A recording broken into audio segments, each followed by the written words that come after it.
He said, because you'll never become rich enough to buy it back. And those are the words that have stayed with me, certainly, that you'll never be rich enough to buy your reputation back. So those are the 4 R's of doing business. And these are the 4 R's that actually apply to our relationship with India. We need to respect India's rules, traditions, culture, history, and interests, and understand what your long history has been and why you think and do the things that you do. What is it that drives you? And until we respect that, understand that, we're going to continue to have an unsatisfactory relationship. And so that respect is kind of key to it. So understanding that we can't ask you to be an ally of ours because you're a non-aligned nation. What does that mean? I remember one time I was meeting with a prominent Indian official. He said, "We will always be your friends. We'll never be your allies." And I said, "Well, that's pretty blunt." And I knew what he was saying. It wasn't hostile. It was just saying, this is our culture. This is who we are. This is why we want to conduct our policies in this way, which didn't preclude us cooperating and working together. And I can give you example after example now. We are doing more business. I think we've done $9 billion worth of business in the defense field alone since 2008. I've been to Hyderabad to see the facility that Tata and Lockheed Martin, they have a joint facility there, building key components of the C-130J. An aircraft that was very helpful during the recent floods that took place. But here, we are now offering India to actually co-develop, co-produce the Javelin, the anti-tank weapon. We haven't offered that to anybody, no other ally if we offer that to. So there are things that we can do provided we understand India's history and its needs, and the fact that we can find these ways of cooperation, again, interests. We want clean air. I mean, clean air is key now in India as it is in China. You can't breathe in many parts. On many days in China, you can't breathe. India has a similar problem in terms of pollution. So we want clean water, we want clean air. We want to be able to be free of the poisons going into our lands.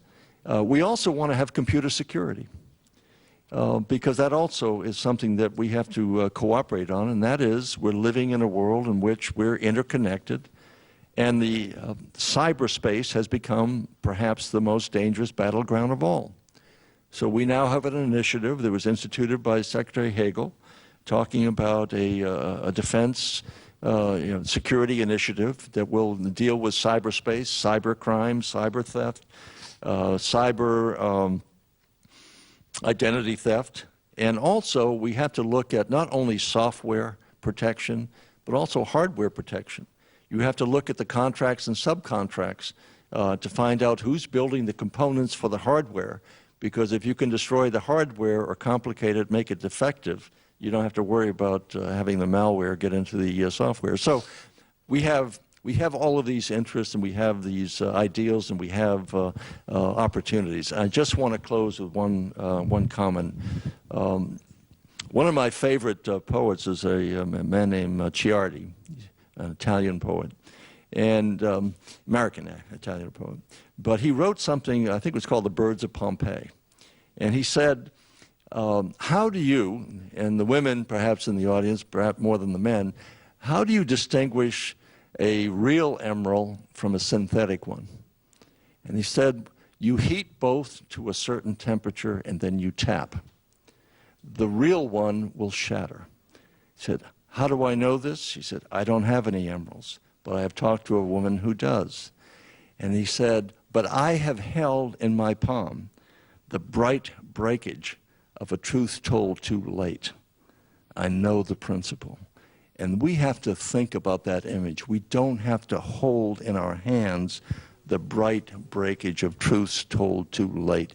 We know what we have to do, and we have to energize this relationship. Prime Minister Modi coming here is really important. This excitement in Washington is building for his arrival next week. And we have an opportunity to really capitalize and bring the powers that we have, the entrepreneurial powers, the genius that we have in our respective countries, to focus on the threats that we face in a common way. I will cease and desist here. I am a former United States Senator, and in the Senate there are no limitations on how long you can talk. And so I'm going to cease and desist at this point. Thank you very much, Senator Cohen. I'm going to open it up to questions, but you took away my first question, which was a recent book which suggests what you've suggested, that India and the U.S. can never be allies, but we can always be friends. It seems that is now a settled way of looking at the relationship. But ironically, President Obama just 4 years ago came to India and said that India and the United States will be the defining relationship of the 21st century. Was he engaging in hyperbole? Was that an exaggeration? That at the end of the day, India and the US are perhaps not going to be the defining relationship of the 21st century? Or are they? I don't know. I would say so that he was engaging in hyperbole? No, he's engaging in possibilities. If you take a country of the size and the capability of India, with all that you have, the inherent talent in the Indian people, a 1.3 billion population, a young population, a democratic country that values the contribution of all of the members of its society, then you say long term, this is going to be one of the most powerful countries on the planet, which is true. China will be a powerful country on the planet, but so will the United States. So the question becomes, do we have more in common with India than we do in China in terms of our democratic practices, policies? Do we share the same ideals? We said yes, interests, etc. So the potential for a role for the United States and India can become a dominant relationship going forward. So it's a possibility. It's a possibility. No guarantees. There are no guarantees, because the fear in India is that the United States doesn't walk the talk, or maybe the US feels India doesn't walk the talk. Afghanistan is a good example of it.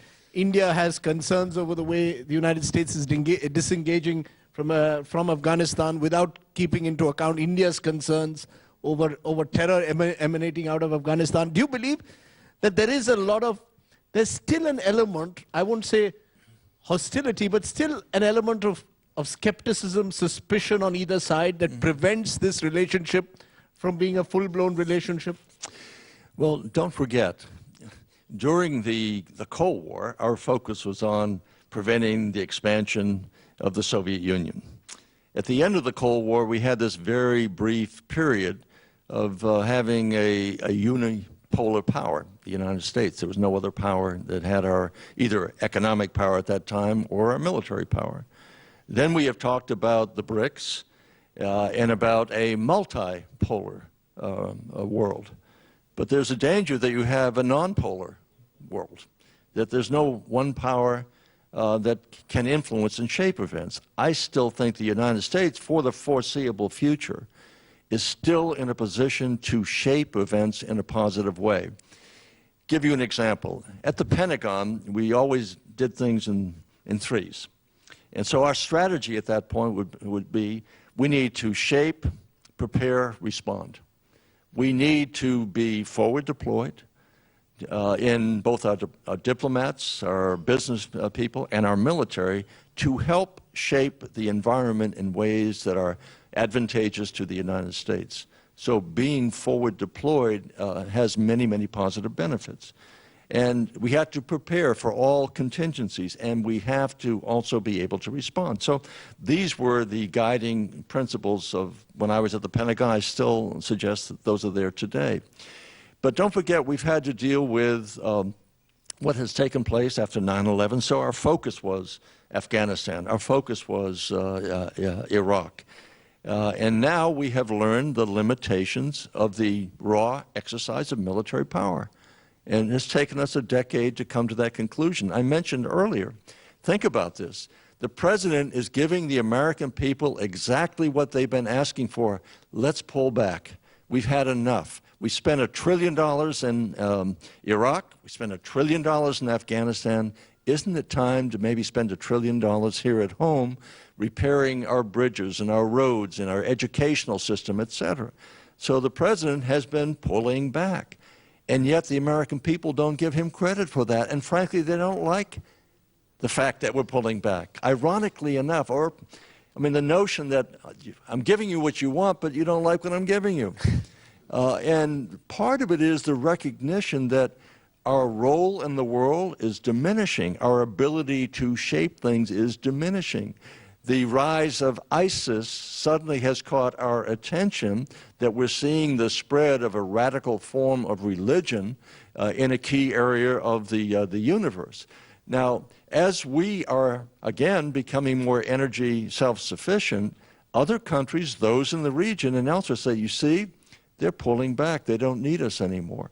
So that is all part of it as well. And now the president reluctantly is being pulled back into Iraq. He's being pulled back into Afghanistan.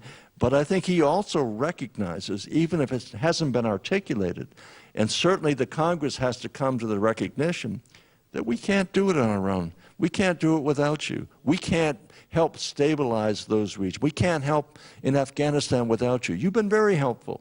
You spent $2 billion in Afghanistan helping on their infrastructure. You've been training some 15,000 troops in your country and helping in Afghanistan. You have built the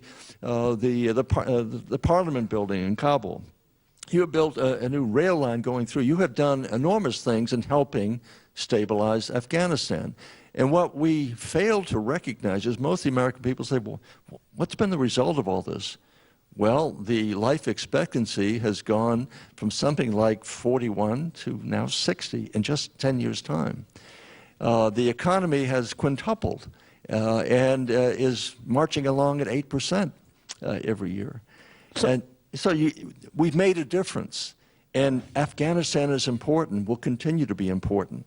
And we can only do that if we have this relationship with India and other partners. So I think the president has come around to that.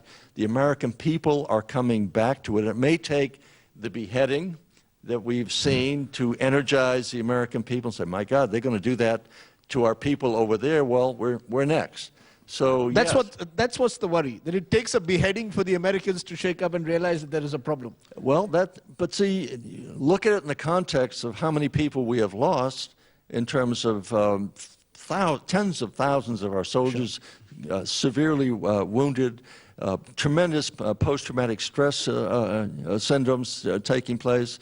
So there's been a real horrific result of all of these efforts we've made. So yeah, now they're saying we can't come home because now we see what happens when we pull back, bad things happen. So we're not going alone. And by the way, none of this makes sense unless the new prime minister of Iraq does what he has pledged to do and what everyone says has to be done.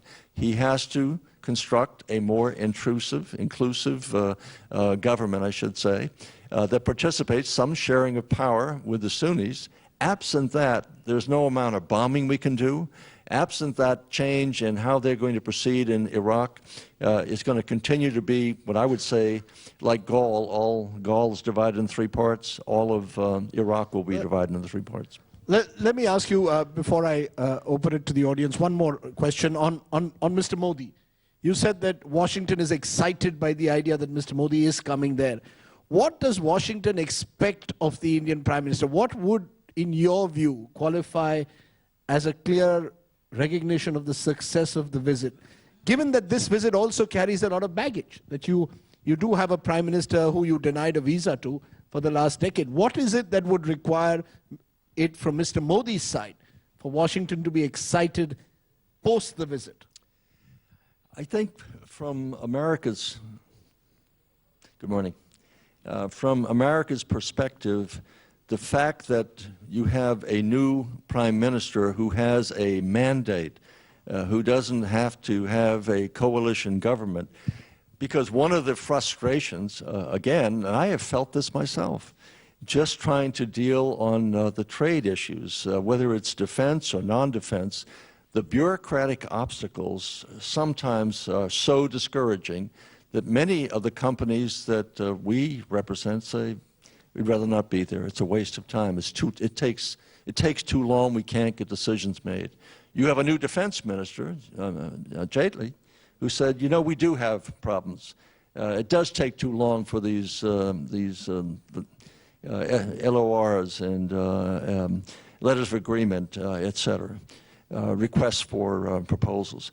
So we're going to change that. So I think the notion is you've got a new prime minister who has a mandate, who has been a successful governor, who has promoted business and has made Gujarat very, very successful. He's coming now, and he's now the head of the Indian government. He is going to change the way business is done in India and how business is conducted with other countries like the United States. That's exciting, certainly to the business community. And I think it's exciting to the American people who see that we need to have relationships with countries who share ideals, interests, and threats. And they see that in Mr. Modi. Okay, so America's business is business, in a way. And it's interesting you spoke about coalition governments at a time when just two members of the previous government have just walked in. Shashi Tharoor and Jairam Ramesh both belong to the previous government. And you seem to suggest life was more difficult with them. We'll probably get them to respond to that. That dealing with a coalition government is often more difficult than a single-party government. Well, it's not being critical of you. Look, I'm talking about the United States Congress. What is more difficult than finding the United States Congress, which is engaged in paralysis? We have suffered from something called demosclerosis. That phrase was coined years ago by saying that our democratic arteries have become so clogged with interest groups and that we have an inability to have the free flow of blood through those arteries. And as a result, if you take a look at Francis Fukuyama's piece in the current Foreign Affairs magazine, talks about the dysfunction and decay. I think that's the title of the article, Decay and Dysfunction of Our Democratic Society in the United States. You have nothing but paralysis in terms of Congress being unwilling to make compromise. So coalition governments have to make compromise or they can't move forward. I think there has been an inability in the past because of coalition, but we have the same problem. We have the same problem in the United States in terms of not being able to make decisions in a timely fashion, and now we're waiting. President Obama has 2 more years. He's not going to have a Congress that's any more favorable to him tomorrow than he has today, and so we've got 2 more years of likely stalemate. I like that word, demosclerosis. Demosclerosis is what perhaps too much of democracy sometimes can do. But let's open the floor to questions. Particularly the contentious point that you made is that effectively, I mean, you've admitted that we can't be possibly allies, but we'll always be friends. Questions from the audience? Yes, yes, sir. Do you have a mic?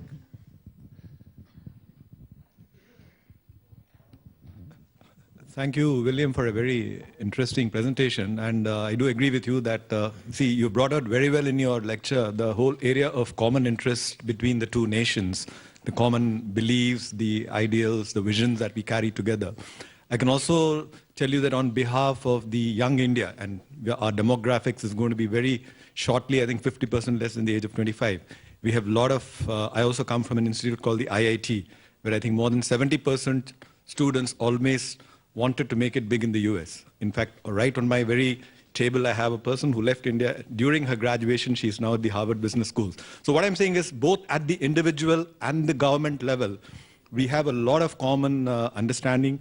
We look forward to creating a world, with the very same vision.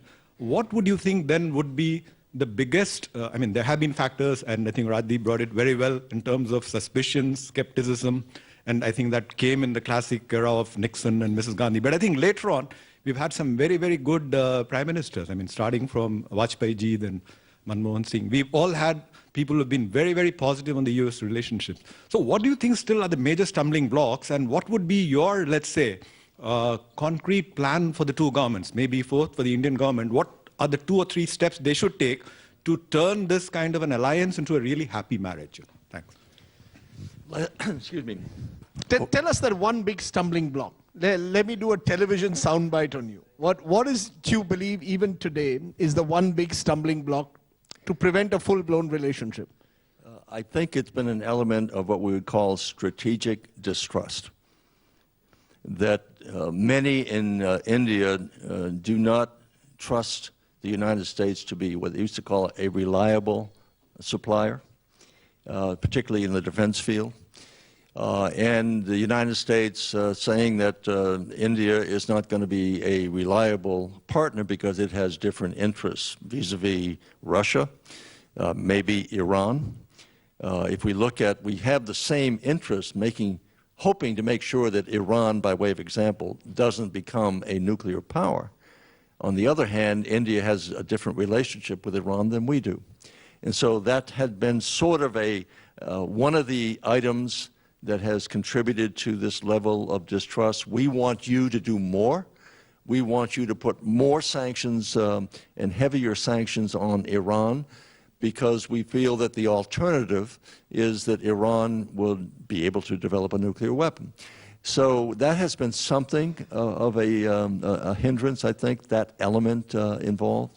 The fact that you have a historic relationship with Russia. Our relationship with Russia is very much on the rocks at this particular point, given what President Putin is doing in Crimea and Ukraine. Don't forget, President Obama wanted to have this, quote, reset, as did President Bush. A reset with the relationship with Russia is not going well. And we have to find ways in which we can work together to help at least roll back some of the aggressiveness that we're seeing taking place within Russia, looking to expand its sphere of influence, or the new Russia. So I think in the foreign policy area, the fact that you have the Prime Minister coming to Washington to meet with President Obama, I think that sends a very positive signal. There are things that we can do. We can do much better on the defense-trade relationship, by way of example. We can find things that we can do together that are consistent by helping you to develop.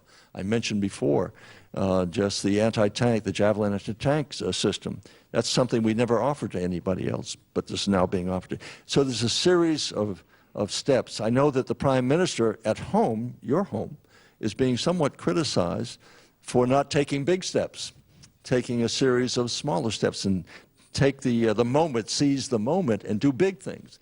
I think from his background and experience, he says, let's make the little things work. Let's put things and build a foundation on which I can do big things. And so maybe we're looking for the big things when in fact his philosophy is, let's do the things we can in the short term, make them successful, and then we will be able to do a much bigger. Let me get a couple of more questions. Yes, the gentleman there, yes.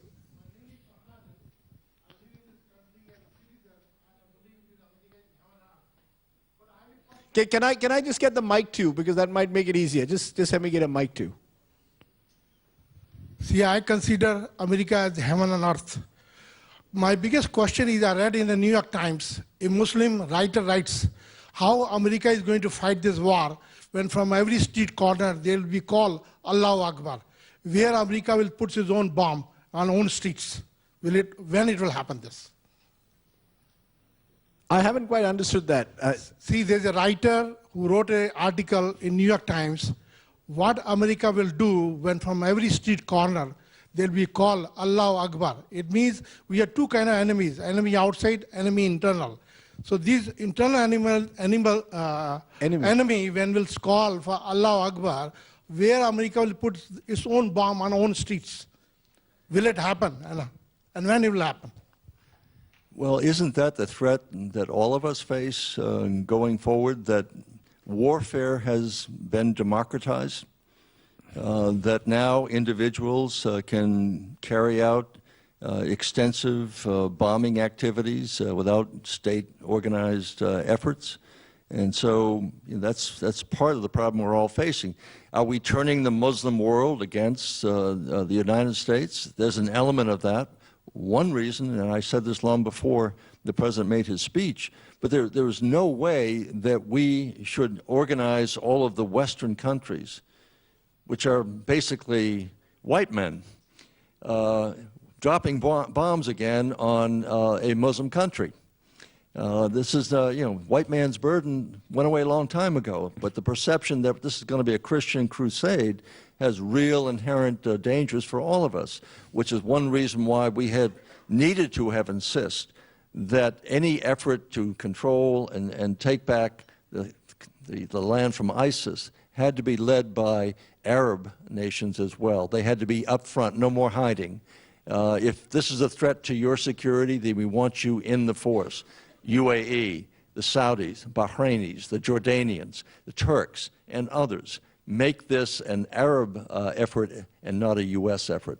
But we're all going to face this danger of having suicide bombers, and it may come not only through suicide vests, but biological warfare as well. Yes, gentleman in the white hat. Yes, sir. Sorry to identify you by your hair. That's right. My name is Nishit Desai. I'm an international lawyer. My question to you, what do you think about immigration? I think India and the U.S. both are almost 60 majority service economy. I believe immigration is a worse form of protectionism and against human rights.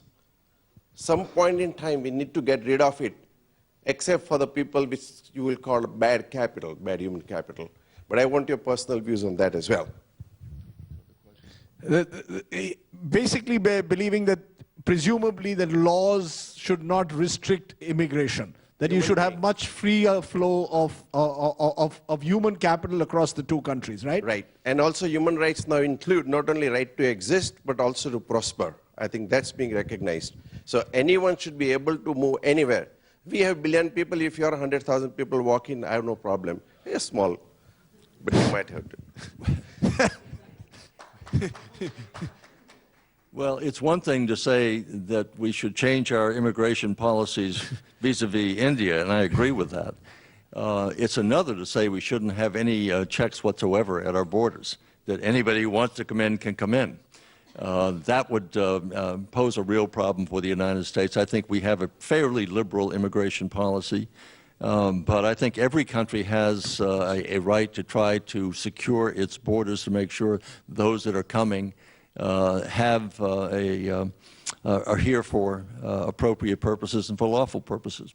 But in terms of changing the policies toward India, I think that we have been engaged in very counterproductive action by restricting the amount of Indian people who can come and work here in the United States. I think that has to change. So you'd like to see many more Indians come into the United States. You believe that there should be an immigration policy for the rest of the world, and there should be a separate immigration policy for Indians. Indians are positive human capital. I think that in terms of the positive human capital coming in, that you have much to contribute to the science and technology in the United States. Okay, good. And I'm not saying it should be unlimited. I'm saying it should be. I was hoping you'd say unlimited, because that would give us a headline that the former secretary says unlimited human capital to come into India. Remove all immigration restrictions. Okay. Not quite. Okay, fair enough. But you've got the Prime Minister himself coming. I'm afraid we've completely run out of time. We're actually overstretching. I'm sure Senator Cohen will take more questions over a coffee break. But you've been wonderful, Senator. Thank you very much. Ladies and gentlemen, please give a big hand to the former U.S. Secretary.